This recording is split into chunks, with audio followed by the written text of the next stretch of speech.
আসসালামু আলাইকুম। Hello guys, exactly আমি এই জায়গায় আসছিলাম একটা ভিডিও শট দেওয়ার জন্য। কারণ আশেপাশে পরিবেশটাকে নিরিবিলি দেখে আসলে ভালোই লাগলো, ভালো একটা কন্টেন্ট বানাই।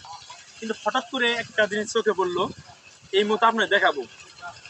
দেখেন, কেউ মানে মনে কিছু নেবেন না, যদি কোনো ভুল ত্রুটি হয় এটা দেখানোর মাধ্যমে তাহলে ক্ষমা দৃষ্টিতে দেখবেন। কারণ শুরুতে বলে নিলাম, কারণ আমরা জিনিসটা দেখাবো।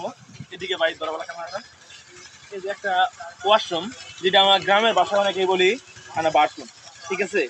অর্থাৎ এই বাথরুমটা এত দূরে, কিন্তু আমি আশপাশে এই জায়গায় আসছি, কোনো বাসা দেখি না। এই আশপাশে কোনো বাসা নেই, ঠিক আছে। বাসার কাছে আপনারা হয়তো ভিডিওর মধ্যে দেখতেছেন বাসা নাই, কিন্তু একটা বাসা দেখা যায় ওই যে কত দূরে, ঠিক আছে। কিন্তু ওই বাসাটা আপনারা ওই জায়গা থেকে এই জায়গায় আসতে 3 থেকে 4 মিনিট সময় লাগবে। অর্থাৎ মনে একটা প্রশ্ন জায়গায় যে আমরা মধ্যরাতে যারা হয়তো ওয়াশরুমে বা বাথরুমে চাপ দেই, ওই ক্ষেত্রে আমরা যদি এই বন জংলা ভাঙ্গিয়ে আইসে কিভাবে ওয়াশরুমে যাওয়া, এটা আমার মাথায় ধরে না এটা কিভাবে হয়। কিন্তু এই জায়গার লোকেশনটা বলা যাবে না, একটা গ্রামে আসছিলাম, এই গ্রামে লোকেশনটা, ঠিক আছে। বিস্তারিত আপনারা কমেন্টে বলবেন এটা কত যুক্তিসঙ্গত এতটা দূরে বাথরুমটা দেওয়া, তা আপনার কমেন্টে বলে যাবেন। ভালো থাকবেন।